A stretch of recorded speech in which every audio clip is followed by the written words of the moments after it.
In the map which we inherited from the survey of India in 1947 from the British, this border was shown undefined. Undefined. In our own border maps, it is possible because this area had not been settled. Did India's signing of the 1954 the Tibet Agreement, did it lay the groundwork for what happened in 1962? Well, it did lay the groundwork because a border which should have been settled was not settled. After why did the Chinese attack? Because we were not agreeing to discuss this border. Was Nehru too idealistic while dealing with China? He was being idealistic. Everything is theek hai. When Chinese suggested repeatedly, let us survey the map, let us survey the area, he said, kya fayda hoga? Why a Soviet, which was superpower, offered a treaty in 1969. They are a superpower. We were a third world power. The real motives of Soviet Union to friendship with Soviet Union was to counter the Pakistan's advantage in having various treaties, various alliances with United States, with the Western countries, and getting arms, free arms. India had captured their 93,000 soldiers, and we negotiated from a position of weakness. We had given Pakistan an assurance right in the beginning that we will discuss any issue you want without any preconditions. And this was given to the United Nations. I cannot understand this. What is the logic behind this?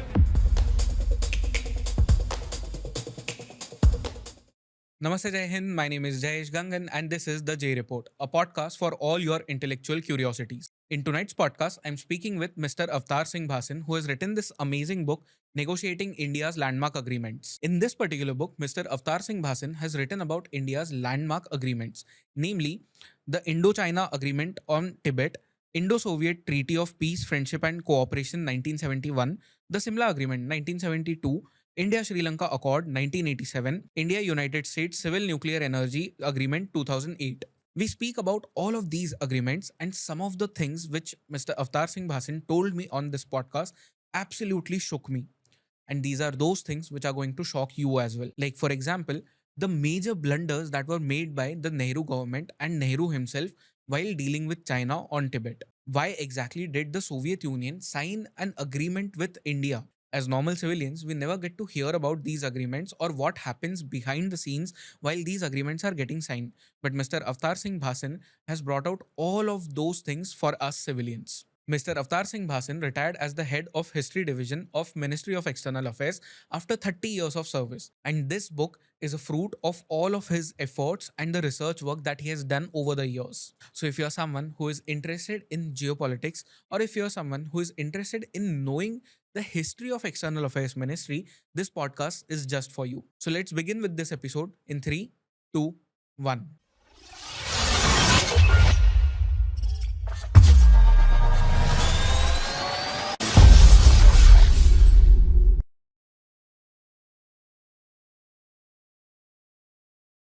Avtar sir, welcome on this podcast. We are discussing today your new book, Negotiating India's Landmark Agreements. I'll show this to the audience as well. This book is phenomenal in many manners because it talks about largely about some of the most important agreements that India has signed over the years with our neighbors, with our friends, enemies, whoever we want to tag them as.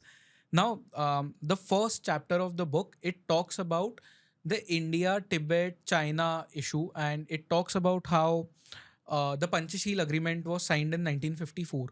So can you give me a background of what was happening at that time?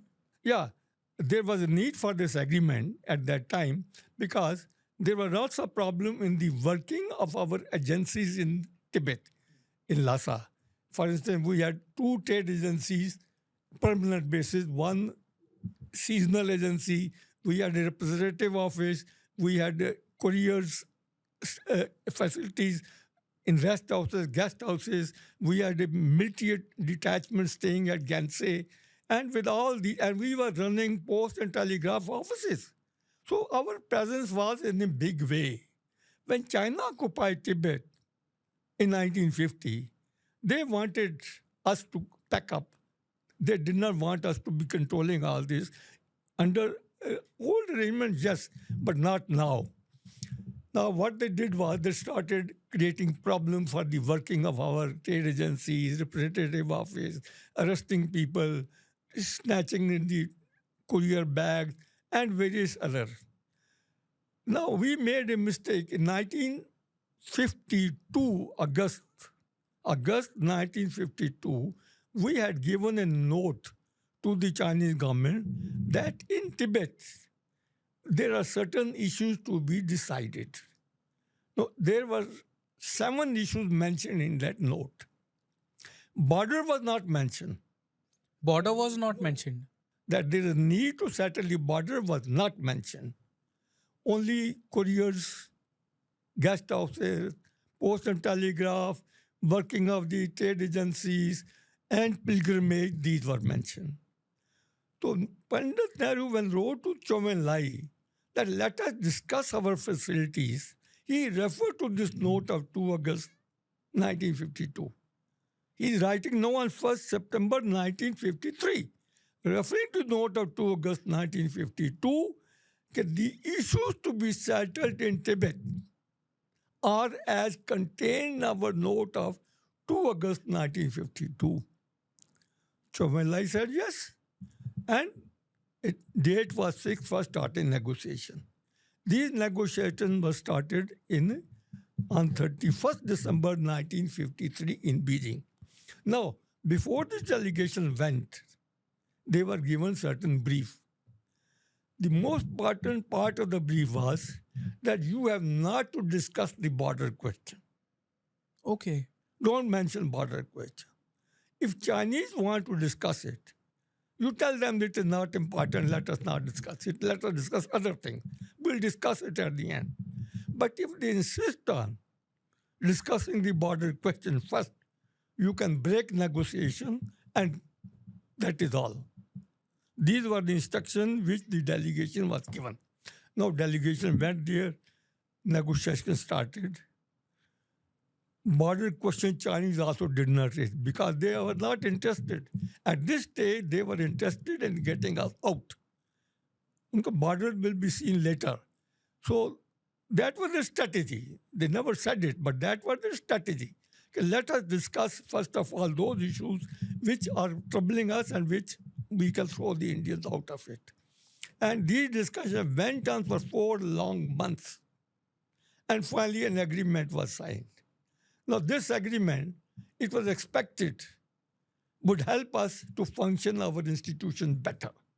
But on the contrary, the problems increased manifold. In what sense? What problems increased? In every sense, in every way. People were arrested, Indians who were having their establishment for years together, they were being squeezed. All sorts of problems were created. With the result, finally, we had to close our mission and close everything and withdraw everything. So that expectation was not fulfilled. Border question was not discussed.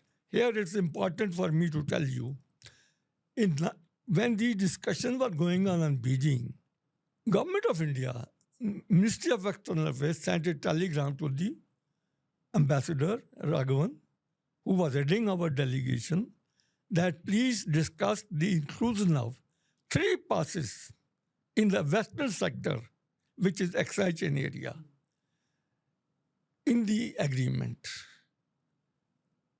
The ambassador wrote back, our instructions with you, from you, are not to discuss the border. If we ask the Chinese to include these 3 passes, the question of border will come in. Right. So therefore, please advise whether we should ask for these negotiations, and if they discuss the border, we will have to discuss it. New Delhi said, Ministry of External Affairs said, forget these, no need to include them, but don't discuss the border. No, here was an opportunity to settle the matter, but we were not willing to do it. After this agreement was signed on 29th April 1954, soon after that, Prime Minister ordered that though our border is not settled and the border line shows undefined, line to hai nahi, there was no line. It showed in the maps which we inherited from the Survey of India in 1947 from the British Survey of India maps. This border was shown undefined Undefined. in our own border maps. How is this possible? In our own maps, the border is undefined. It is possible because this area had not been settled. Chinese had been surveying it, British officers had been surveying it. But no decision was taken where the border should be. Border has to be in consultation with both the parties. Some letter had gone to China, but no reply had come. Until Chinese also accept a certain line, you cannot draw the line. So line was not drawn, and in 1947, when we became independent, the map of India showed the border with China between Ladakh and China, which is eastern Ladakh, as undefined Okay. in our own maps. And thereafter, we reprinted these maps also. And we continued to show the map, in the map, undefined. So our own maps had shown the border undefined. In 1954, after this agreement had been signed, Prime Minister ordered that instead of undefined border, we should draw a line. And that will be our border. And we will not discuss with anybody. The border was undefined. Then the Prime Minister says that we should draw our own line. Own line. And we will not discuss this with anyone. Yes. So even China has no idea. China, naturally, they did not discuss with China and drew the line. It's an international border. You cannot unilaterally draw the line. Right. You have to consult the other. If it had been consulted, Chinese had been consulted and agreed line drawn, there would never have been any problem. But here, we drew a line unilaterally on an international border. And on top of it, we did not set up any checkpost in the area which we know on the map occupied. Actually, we never occupied it, but only on the map we occupied it. At least some checkpost should have been sent, Right. should have been set up. Some flag have been unfurled. There was neither flag unfurled, nor any checkpost set. So it was a occupation in imagination. Draw the line and leave it as that. Later on, Nehru said in one of his notes to China that we did not occupy it. We thought nobody will occupy it. But Chinese, for this area, was very important because it gave them a link from mainland China to Tibet. Which when they occupied Tibet in 1950, they used this route. And we were not even aware. And they have been after that using this Tibet route this Aksai Chin route to Tibet regularly. And we were not even aware. So Chinese were using an area which we had drawn unilaterally as ours without occupying it, without any checkpost. So if somebody is using it in some manner, now Chinese built a big road, Aksai Chin Road, in this area. And we didn't know it. We came to know that Chinese have built a road in the area which we, on the map, occupied it, but not actually. A big road had been created. We were not aware. Now, how did we come to know? Chinese issued a press note that this road has been completed. Only then we came to know. And then we sent a survey party to see whether the road is actually there. And a party went and they reported, yes, the road is there. Then we protested to the Chinese, not even say protested. We sent a note which was headlined informal note. Informal note. This is our protest. And if we are telling them that you occupied the area, but the note, instead of being a protest note, we are writing heading is informal note. Now, informal note means it is just by the way. Yeah. It doesn't have that much importance as a protest note would have had. And in that note, we funnily said that when you constructed this road, you did not seek our permission and you did not took visas from us to enter the area. Chinese never accepted our ownership because the line was drawn without any authority, without any consent of the Chinese, without the agreement. So for them, it was open area. And they used it, constructed a road, and we didn't know it. Chinese later on replied that we use this area, have been using it for a long time, since 1950. And therefore, your point of view is not correct. We use this area for our contacts with Tibet. Okay. Now, Chinese said it's a disputed area and we need to settle it. India replied that even if it's disputed, we agree that it's a disputed area, but no discussions. Why was that? Why were there no? Well, it is difficult to explain why was all that. It was Nehru's brain waves. There's no discussion. Chauvel Lai had, as I said, 1959 suggested also, okay, let us survey our area, our borders, which had never been surveyed in the past. Right. Survey them and mark them scientifically as modern states. Nehru maintained there is no need because the border is known by usage and custom. This was a constant refrain, that border is known by custom and usage. Custom and usage was no longer valid in the later part of the 20th century. It may have been valid point in maybe 15th, 16th, 17th, 18th century. So this is the problem we created ourselves. And so, did India's signing of the 1954 the Tibet Agreement, did it lay the groundwork for what happened in 1962? Well, it did lay the groundwork because a border which should have been settled was not settled. If it had been settled, then there would have been no problem later on. After, why did the Chinese attack? Because we were not agreeing to discuss this border. And if the border was settled with the consent of the Chinese, there was no need for it. It did. And then secondly, we called it the 5 principles. The Panchasheel. Panchsheel. These were suggested by the Chinese, not by us. And it has, I cannot believe this because in the popular Indian... Yes, you are right. In the popular parlance, people think we were the authors. No, it was Chinese who had suggested these 5 principles.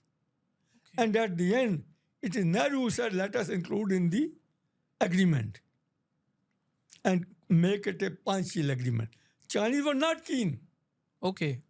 In 1959, in 1954, while signing the agreement, Chinese were not keen on including these 5 principles in the agreement. It is India insisted. They said, okay, if you want it, let it be there. But that created a mindset that we are now very peaceful relationship with China. Right. Okay, peaceful, all right. But then you must sort out the problem which are there. And you unilaterally create a problem by marking the border. That was the problem. Was Nehru too idealistic while dealing with China? Well, yes, I would say idealistic. He was being idealistic. Everything is ठीक है. जो कुछ है वो ठीक है. When Chinese suggested repeatedly, let us survey the map, let us survey the area, he said, क्या फायदा होगा? What will be the use of such surveys? The border is already there. We know the border. So what is the use of surveys? He always kept this saying, there's no need for it. It's known by custom and usage. But not realized that this is not enough. Borders have to be scientifically demarcated. surveyed and demarcated. There should be boundary pillars. That was the problem. Do you think today we have this problem with China, the border issue? If we had some leverage over Tibet in the modern world in 2025, it would have been better for us to have discussions with them. If we had the agreement, there would have been no problem. Because ultimately, 1962, problem arose with regard to this area. On the McMahon line side, east side, China said, if you agree to our taking over this area, we accept the McMahon line. Though Chinese have never signed that agreement. The McMahon line or the Shimla Agreement, which gave birth to the McMahon line, was never signed by the Chinese. In fact, the agreement at the end says that since China has not signed this agreement, they will not claim any advantage from this agreement. It is written on the agreement that since Chinese have not signed and not ratified the agreement, they will not be able to take any benefit out of this agreement. So Chinese were very clear. And Nehru admitted also in one of the meetings with the officials in 1953 that I wonder if the Chinese will ever accept this because they have never signed it. And he was doubtful Chinese will accept it. He knew Chinese will not accept it. But yet he said, it is okay.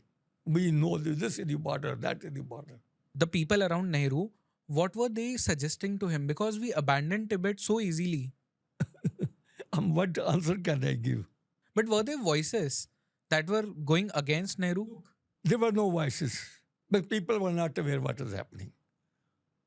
People were not aware what was happening. As for instance, in 1950, when Chinese were about to occupy Tibet, the Dalai Lama had asked for asylum. I'm talking of 1950. We said, okay, we'll give the asylum if you come. And it was conveyed to the Tibetans in 1950. Chinese warned India when they occupied Tibet, if you give asylum to the Dalai Lama, our relation will come under dark clouds. Now, because of the Chinese warning, we didn't want Dalai Lama to come. We told Lhasa, the Tibetan government, it would be better if Dalai Lama stays on in Tibet and give leadership to his people. This is what we told them. Yeah. In order that he doesn't come. A sort of. Yeah. So Chinese, the Tibetans understood that the India doesn't want him to come. So Dalai Lama did not come in 1950. 1959 is a different story. But 1950, having given the promise of asylum, we went back on it indirectly. And Tibetan understood that India doesn't want Dalai Lama to come, so it didn't come. There are whole stories full of contradiction. Why were these contradictions happening? Well, because Nehru had certain ideas which were not rational. He thought what he said was the final thing. That was the problem with him. He believed what he said is the final thing. What others said was not important. This is the basic problem. Otherwise, when somebody says our borders are not, so we discuss it. What is the problem? After all, what for our discussions? They are between nations. Agreed borders give you peaceful relationship in the long term. If the border is not settled, there are problems every day. So therefore, a peaceful relationship demands peaceful settlement of border issues. This was the basic, and Nehru never understood it. He thought what he thought was okay and was the last position. Right. He did not accept certain basic things. Otherwise, why should he have said, mark the border with a line and we will not discuss with anybody. He should have definitely said, survey the border, let us talk to the Chinese and settle the battle. There would never have been 1962 war. Or even later, when Chou En-lai said, let us discuss our borders, let us survey our border, if he had agreed at that stage also, there would have been no problem. Problem arose because he was not prepared to settle. But so, what is the guarantee that even after Chou En-lai said that let's discuss our borders, they would have discussed it in a manner which would have been beneficial to us and to them as well? Because China has had this wolf warrior diplomacy. So it is very easy for them to manipulate us, and they have manipulated us in the past. So, what is the guarantee that they would have given us what we wanted? You see, this is a presumption, hypothetical question. What answer can I give to a hypothetical question? Chinese were at that stage very weak. They were not a strong nation. In 1960, when Chou En-lai came for talks, they said in so many words, look, we have problems in our country. There's no food. We have problems with America on the one side. We will be fool if the word uses, we will be fool if we have problem with you also. We don't want to have any problem. We want to settle the problem. And yet it was not agreed. They were so frank in admitting that we have problems at home. We have no food. We have problems with America. We do not want another problem with you. A country admitting all this would have been honest in resolving the problem, in my opinion. But to presume that they would not have been honest and all that is a hypothetical question. But the frankness with which they admitted their problems is proof of their sincerity. Okay. So it was just series of blunders that were made in that era, for which we are still paying the price. Yeah. And so the second chapter of the book, it talks about the Indo-Soviet Friendship Treaty, which actually helped us in the 1972 war to a great extent. Can you give the background of that? What was happening at that time? The treaty was signed, as you know, we had problem in East Pakistan. There was revolt there, and 10 million East Pakistanis had come to India, and it was a huge economic burden. We tried to prevail upon Pakistan. Look, you stop this, what is going on, get your people back. We are not going to keep them. But they would not listen, and they went on with their atrocities.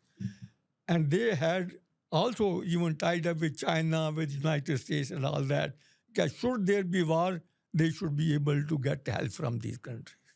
We knew the Chinese were anti-Indian and they had a problem with India and they might join on the side of Pakistan if there's a war, which looked inevitable under those circumstances.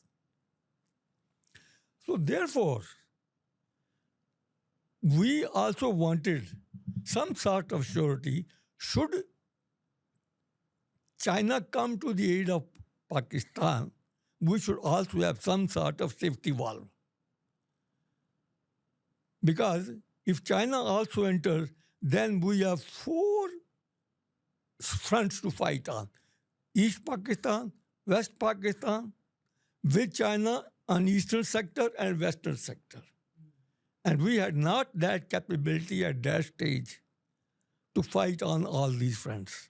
Therefore, we wanted to get Soviet help that they may be able to restrain the entry of China in this war if it takes place. And that was one reason why we had this treaty. Though we were against such treaties because it injured our non-aligned policy, which was there since 1947. But circumstances compelled us.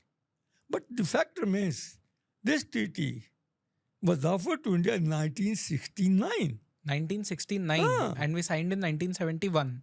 Signed in 1971. In 1969, we had no problems. Why should we sign it? Mrs. Gandhi was not keen on signing it. And but she did not reject also because Soviet Union was a friend, and we didn't want to annihilate by rejecting it. We said let it be put on the back burner at that time, and it was put on the back burner. Now, question arises: why a Soviet, which was superpower, offered a treaty to fight on its behalf with Pakistan or China should there be problem in 1969? No, we need to have assessed the reason for why are they so keen on a treaty with us? They are a superpower. We were a third world power with hardly any big defense potential. But this was not done. The real motives of Soviet Union in offering this treaty was to entangle India and break its resistance against the treaty. Once they sign one treaty, maybe they will sign another. And after the war was over,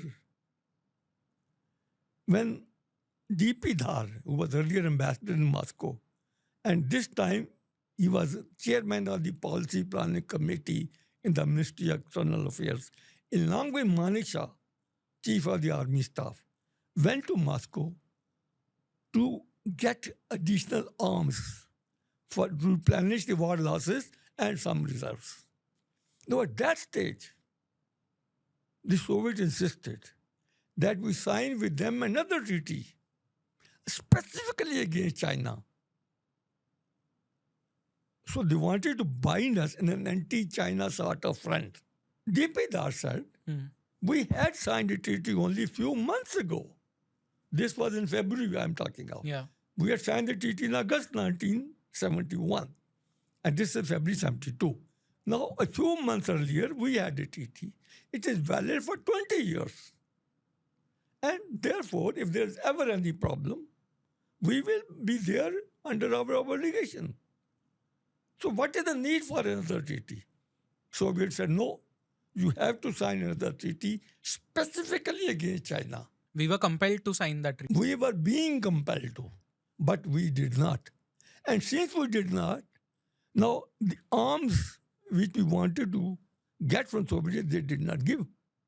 They said, take the list back home. There are no arms available for you because you are refusing to sign the treaty. So there's no charity. There are no friends in these matters. It's always what you give, what I give. Since they wanted us to be against China, right? But they are anti-Chinese feeling and anti-China thing going on. They want us to make a partner in their anti-China policies. We were not China's friend, but nevertheless, we didn't want to create a problem further for us by signing another treaty specifically against China. So therefore, friendship is always among equals and on equal basis. If the superpower was not being very large-hearted in giving you 1971 treaty, the idea was once they sign one treaty, they will sign another also. But sir, this tilt of India towards the Soviet, it actually changed the power balance of South Asia. Well, it did. It did. Our friendship with Soviet Union did. But otherwise also in Pakistan was on the lap of United States and Western powers. So they had a counterweight, big counterweight. Our friendship with Soviet Union was to counter the Pakistan, the advantage in having various treaties, various alliances with Soviet Union, with United States, with the Western countries, and getting arms, free arms. So the balance of power had been tilted. So therefore, it was necessary for us also to create an alternative or some sort of a counter force. And therefore, our friendship with Soviet Union did help us in balancing with Pakistan. Because our own strength was not that much that we could take care of Pakistan with its friends in CENTO and CETO treaties. Right. So, but we did sign the treaty in 1971 then. Was it our desperation that made us sign this treaty then? 71 treaty was sort of a natural desperation because the danger from Pakistan side was real with China's possible entry. But again, I will add here, we even while signing a treaty before that, we tried to avoid the treaty. Swaran Singh, foreign minister, spent 2 days in Moscow, 2 days in Moscow, trying to prevail upon Foreign Minister Gromyko and their Premier Kosygin. Instead of the treaty, which will take time, please issue a statement which will prevent Chinese entry into any conflict if it takes place. So the need for a treaty is not there. Soviets were interested in the treaty, not in a statement. So they refused. They said there's no alternative to treaty. You have to sign the treaty if you want our help. And we were forced to sign the treaty in August 1971 also. Forced in the sense circumstances forced us. We are not keen even at that time.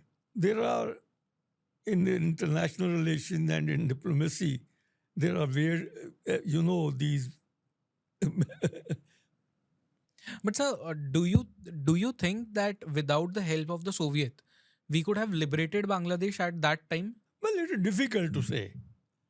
Because if China had entered, then it would have been a problem for us. Our Soviet treaty with Soviet Union was to avoid China's entry. We don't know whether China would have or would have not without this treaty. That is now we can say they didn't. But our fear was that China might enter. And that will be a big problem for us. Therefore, essentially, it was to prevent China's entry in any conflict with Pakistan, which looked inevitable at that time, that we had to sign this treaty. But sir, how do you think this treaty changed India's perception on the global level? Because Soviet and the America at that moment they were enemies. They still are enemies. So how did India's perception on a global level change at that moment when we signed the treaty? You see, America was helping Pakistan Pakistan. indirectly. So, so the idea of treaty was to restrain anyone, China specifically. What would America done? At the most, they have sent some arms. Not that they would have come and joined in the war. So that danger was not there. So, but they did send the Seventh Fleet, They right? did send, but what did it do? Yeah. It didn't do anything. It just passed by.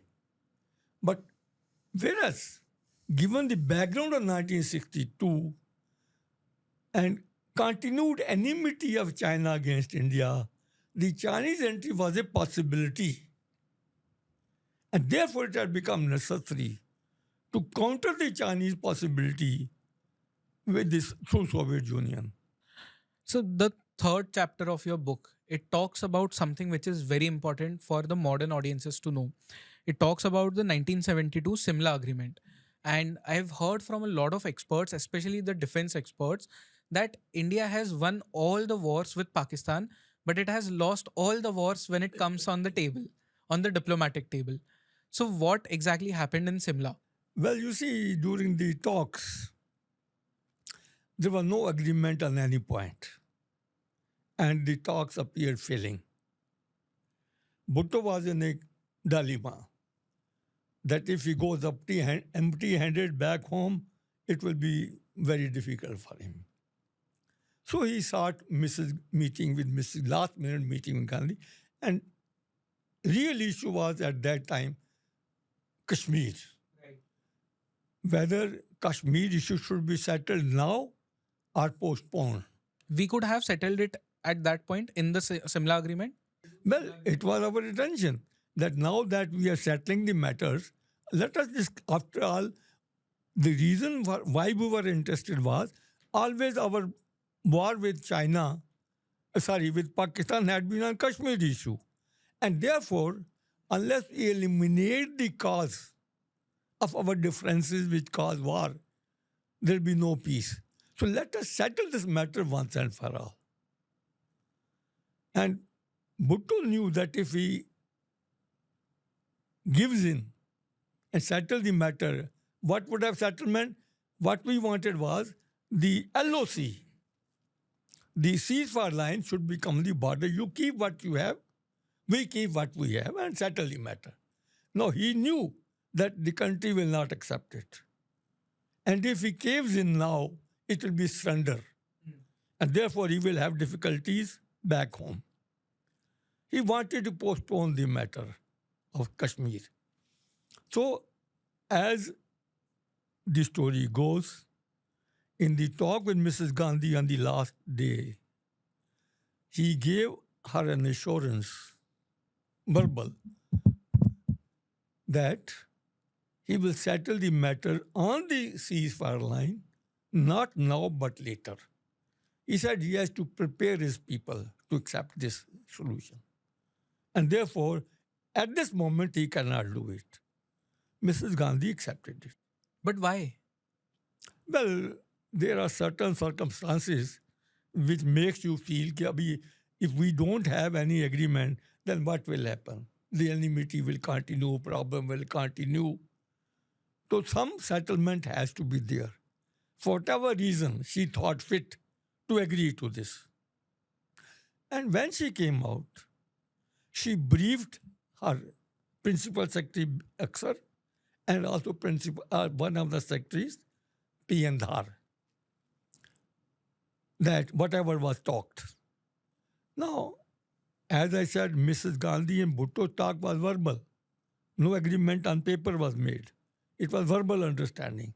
Now, if P.N. Aksar or Dhar should have written a note what Mrs. Gandhi told them after the talks, that becomes a archival paper as a proof of what was discussed.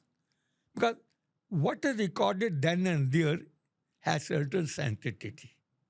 This, unfortunately, both of them failed. They did not record a note. And later on, when Bhutto was no more there, Mrs. Gandhi was no more there, they denied that there was any such understanding. And asked India, you say there was understanding, produce the evidence. And there was no evidence. So the whole thing ended in a sort of fiasco, I would say. Nothing was settled in 1972. But sir, India had captured their 93,000 soldiers. Yes, 93,000 soldiers were with us. And we negotiated from a position of weakness. You see, I don't know what were the circumstances. We had given Pakistan an assurance right in the beginning. About? That we will discuss any issue you want without any preconditions. Why? This was given in writing. But I can't, I just can't fathom this. Why And was this done? was given to the United Nations. To United in a Nations? letter. I cannot understand this. What is the logic You behind this? cannot understand. I also cannot understand. Those who understand are no more. There's no logic in this. There's no logic, I agree with you. But it is there on record. Oh my God. A letter was given to UN right at the beginning. And Pakistan was unbelieving. They were taken aback that here is the country giving us assurance they are willing to discuss everything without any precondition. And we have this letter which was sent to the UN. Yes, all recorded. It's recorded in my book. Document number has been given. You can't produce all documents in a book, but document reference is given. Okay.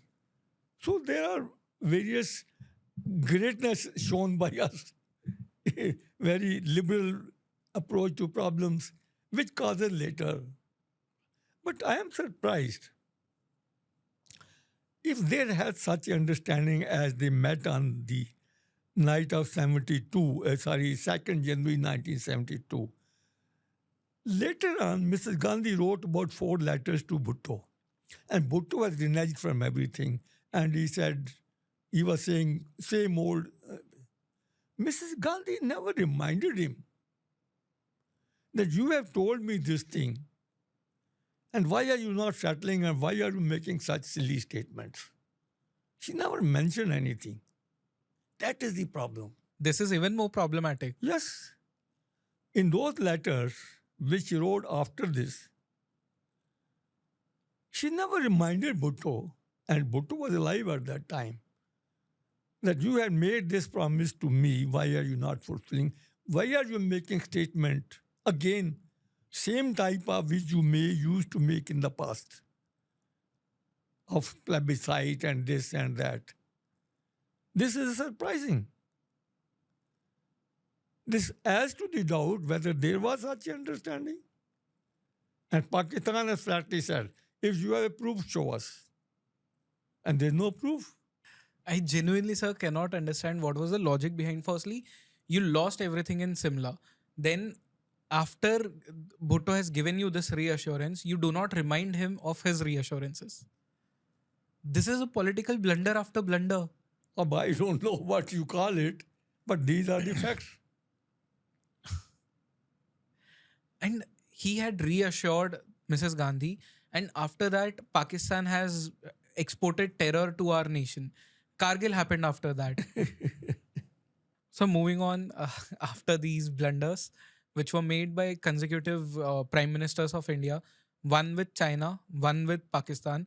The third chapter now, fourth chapter, it talks about the 1987 India-Sri Lanka Accord, which was done during the tenure of Mr. Rajiv Gandhi.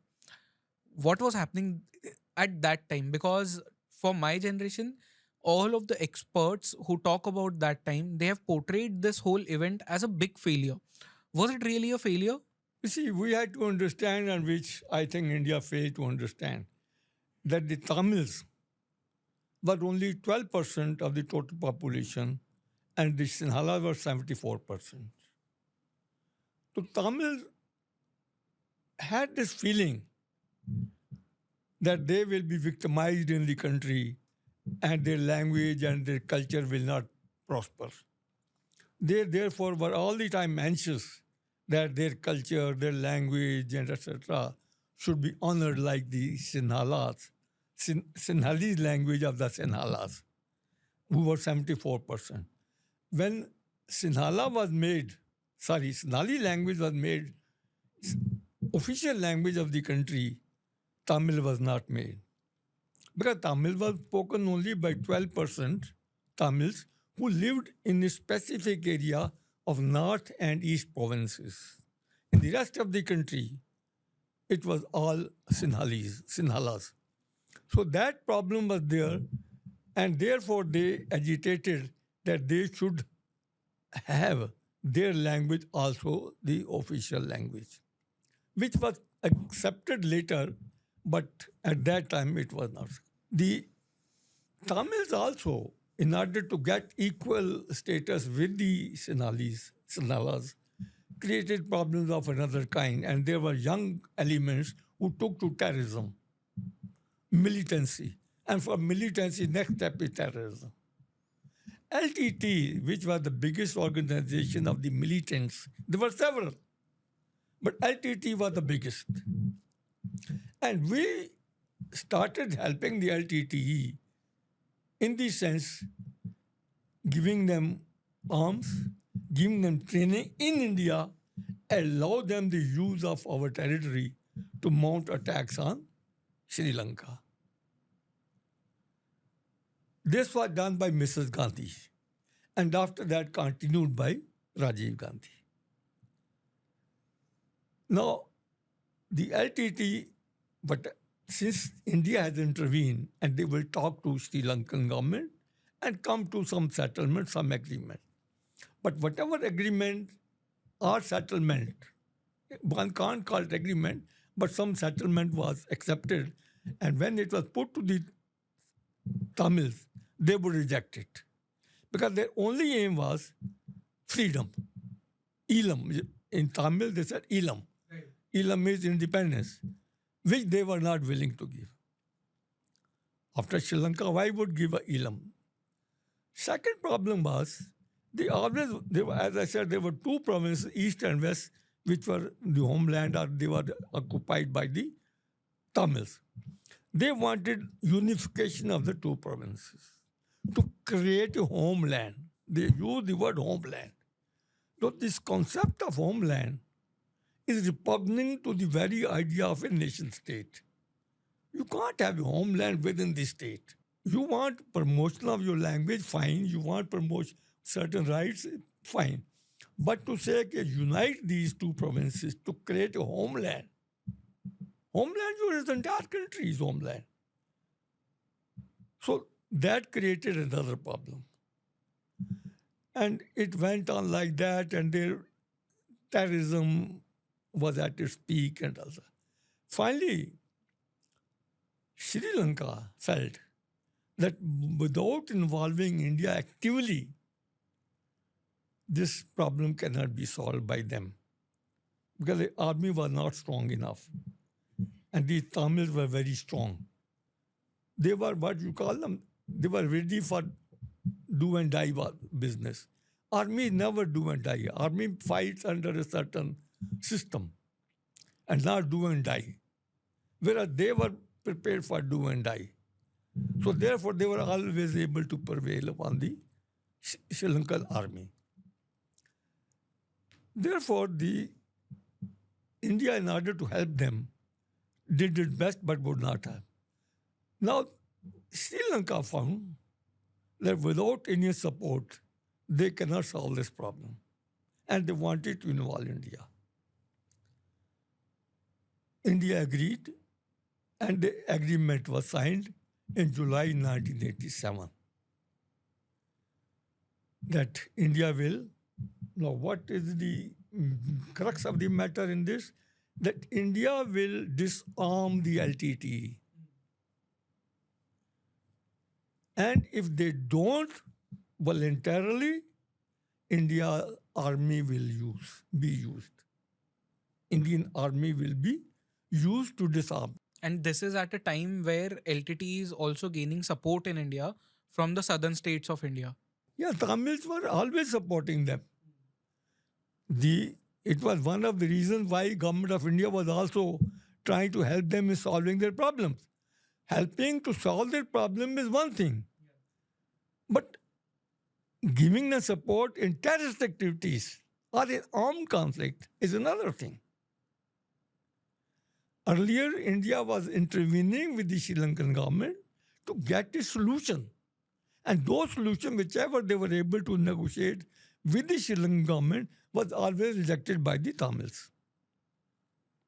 Now it was a different thing. Now India agreed that Tamils will be, particularly LTT, would be disarmed. And if they don't, Indian army will ensure that. And an Indian peacekeeping force was, along with the agreement, this was also agreed, and an Indian peacekeeping force was sent. But sir, was this a good idea to sign that treaty? Rajiv Gandhi said that he will be able to establish peace and go down in history as a great man. Otherwise, there was no reason. It was a domestic problem between Tamils and the Sri Lankans. It was a domestic problem, not an external problem. It became external problem because India got involved. So we should have allowed the Sri Lankan Tamils and the Sinalas to settle their matter. But there was pressure from our own Tamils in Tamil Nadu. That was one reason. Secondly, we thought that we'd be able to prevail upon the Tamils because we have been helping them earlier and they will listen to us.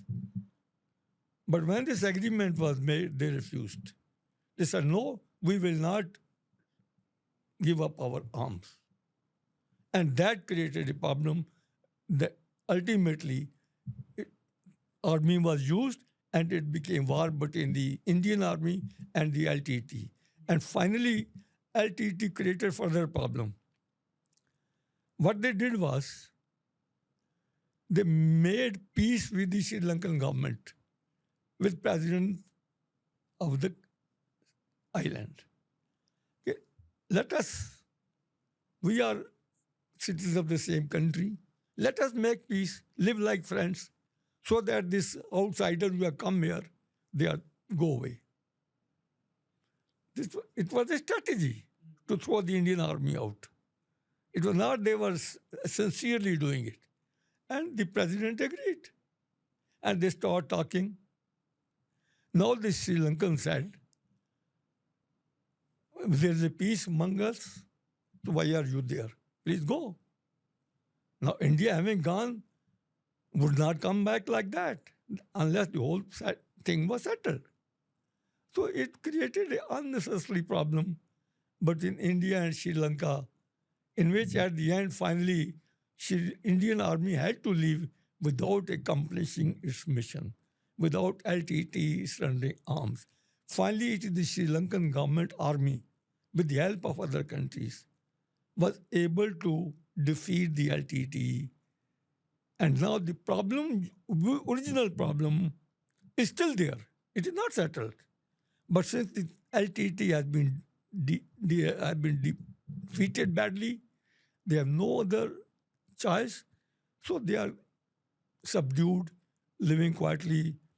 The Tamils, the militants have been eliminated. The people have accepted the fate accompli. So the matter is still not settled. But after the defeat of the LTT, Tamils are now helpless. Until something else happens, the problem continues. But problem is at the moment totally suppressed. Do you think Rajiv Gandhi was misled into signing that accord? Well, I think he was misled or he was trying to be brave that I will do something which will give me great credit. Misled by whom? There was no other country involved in this. It was your own decision to go in for this. See, you are can be misled by some other part. Tamil pressure was there, all right. Tamil Nadu, I mean to say. Ramachandran was trying to be, was a great pressure. He gave them money also, the LTT. He will support them financially. But India has to look at the relation with the neighbor. That's a small country, it's a domestic problem. It is not our business to be entering into it. Now we don't enter into it. Problem is still there. We keep out.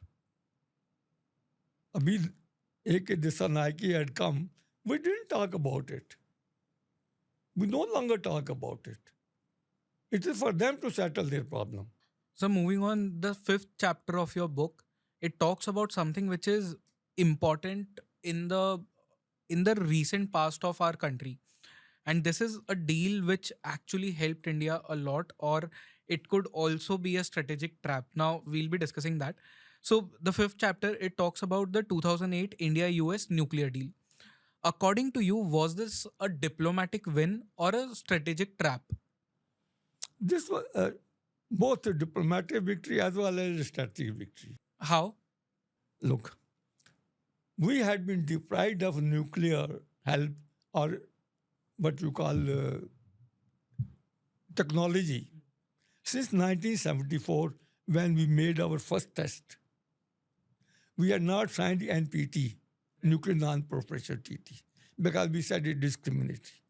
Therefore, America and other nuclear powers had not been helping India in accessing nuclear technology. And for want of this nuclear technology, our economic development was also suffering. Because this is used both economic sectors and also army. Apart from defense, it was the economic sector which was more important for us at that stage. Therefore, we were willing to settle something with but America was reluctant in giving us technology because of, at least they wanted us to sign the non-proliferation treaty, which we did not. And also had exported the bomb. In 1998, we exported a nuclear bomb again, weaponized nuclear bomb. In 74, we said it was a peaceful explosion. But 1998 was not a peaceful explosion. It was weaponized explosion. So it became double whammy. America said, this is not on. We will not give you any technology and all that. But somehow, Condoleezza Rice, she was the, first of all, in the first tenure of President Bush, his national security advisor, and in the second tenure, she was our Secretary of State. She was convinced that India is a rising state. And even if it is not a great state now, in due course it will become a rising great state. She had very poor opinion about the Pakistan. She said there is a lot of terrorism in Pakistan. Their mosques are being used. Their security forces are also involved in it. And madrasas are involved in it. And we should de-hyphenize India and Pakistan. And she prevailed upon her President Bush that we should look to India as our support, as our friend, and give them technology which will be useful for us. Having said that, the role of Indian diaspora plays a very important role. The Americans have realized that Indian diaspora has had been a great help to us in our development. And in India also, India has grown whatever way. It is because of its own efforts. And the people are talented. So they can be useful to them also in the long run.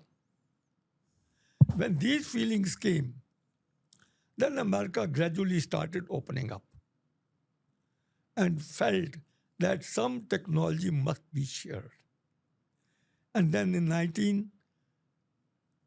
2005, some discussion started when Dr. Manmohan Singh visited America in July 2005, and a certain agreement or a joint statement was made in which it was said that we will comply with certain conditions and they will withdraw most of these. What was it? That we will separate our nuclear reactors into two parts. One, which is producing material for the bombs, for the defense needs, and one which is for peaceful uses. So the reactors which are for peaceful uses will also be registered with the International Atomic Energy Commission, Vienna. And if that is done, then America will intervene with the nuclear suppliers group to trade with India. And finally, when that happens, America will also withdraw all its restrictions and there will be free nuclear trade for peaceful uses between India, America, and other nuclear supply groups countries. And for that, negotiation started right from July 2005, and it fructified in that 2008 when this agreement was finally signed. Now, during the course of these negotiations, there were lots of problems. As you know, this was the ban on India to access nuclear technology was since 1974. That almost 25 years. And to withdraw it, certain conditions had to be fulfilled. To America's satisfaction, but to all our satisfaction also. Secondly, we wanted clearance without any restrictions, that we will be given access to nuclear technology if certain conditions are fulfilled by us without any restriction. It should be clean waiver. So this went on for more than 2 years. And finally, agreement was signed in October 2008. So it was very crucial for us. Now, in 2008, when this agreement was signed, there were certain still restrictions in force, which have now been removed by the Biden before his term ended, and now by President Donald Trump. In the meantime, another type of nuclear reactors have come in, which are small reactors. And even France and the United States had in recent days agreed to give us technology, agreed to help us in constructing these small reactors in India. Right. And now this will probably be happening, and it will help us to meet our energy needs, which are growing by day. As we develop economically, as we develop industrially, our need for energy also increases. Though we are giving great stress on solar energy, but that doesn't meet all your needs. And the other source of energy is coal. And coal creates, environmental problems. And there's a great stress on creating environmental cleanliness. That environment should not be polluted. And how it can be not polluted? By avoiding the use of coal. Then there must be alternative. So if these small nuclear reactors come into force and they are built successfully and they are installed, and then our needs will be met and there will be greater cooperation between us. Right. But sir, there are a lot of experts who have this opinion that the 2008 India-US nuclear deal, it ended India's nuclear isolation, but it also compromised India's strategic autonomy. Is that true by any sense? It didn't put no restriction on the Indian economy. It gave us clean waiver from the energy. They promised to give us. There were certain restrictions still, which were not removed at that time. But over the years, they have been removed one after the other by Biden and now by Donald Trump. So that we have much more access to nuclear technology than we had it. And mind it, without that agreement in 2008, the relationship which is built with United States would not have been possible. Whatever good relations Modi has been able to build with the Biden administration earlier, and now he's trying to build with the Donald Trump administration, would not have been possible without that agreement. But that agreement removed most of the restrictions that were standing in the way of good relations. Yeah. So that is a basic agreement which helps us to come to understanding. If there is an accident, what happens? Who bears the loss? Who bears the damage? Now, we said, you build. We are getting from America. The company which has built it should be able to. Company said it's too much. We will not. So who would bear this loss, bear this damage was the problem. Now that we are not getting those big ones and we are getting smaller reactors, I think that problem will be solved. Number two, we have also agreed to amend certain laws of nuclear risk and all that, and the whole problem will now start moving. So, in this podcast, till now, we have discussed all the major landmark agreements that India has signed. Do you think that India lacks that killer instinct in diplomacy? Because we win wars, but we negotiate peace very poorly. Well, you see, you are talking of one only, Shimla. But otherwise, it is not so. We are able to stand up to pressure. You see, in a diplomacy today, there are various pressures that work. Other countries have their own interest because there are countries helping Pakistan, so they come to the rescue. We have friendly relation with those countries, so we have to understand how much pressure we can build, how much we can go and help, how much we can change our position to help the other country. So these are pressures. International relations necessarily means dealing with pressures. That is the basic requirement of international relations. That you should be able to negotiate on pressures. Pressure will be there because each country has its own interest. And each country has many other friendly relations, and they directly, not indirectly, they come to rescue. They don't interfere, but there are ways in which they interfere. So do have to be cognizant of all these things. That what are the pressure that will come when dealing with on a problem. So thank you so much for this conversation. I think in your book you have uh, talked about a lot of things. You have put in a lot of efforts into the research work, and the things that this book carries, it is not usually available to civilians like me. So that's why this book becomes very important, and this discussion becomes so important. So thank you so much, sir, for this conversation. See, that is the job of an author. What is not available to others to make available. That is like the value of the book. Correct.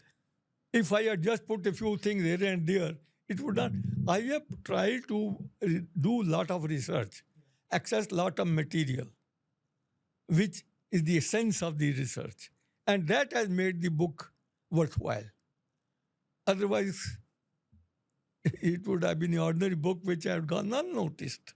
Thank you so much, sir, for this conversation. It was absolute honor to host you here. Thank you, sir, for giving me this opportunity. I am grateful to you and to your organization for this podcast. And I hope through you, people will come to know more about the book and its research I have done. Yeah. Thank you very much once again.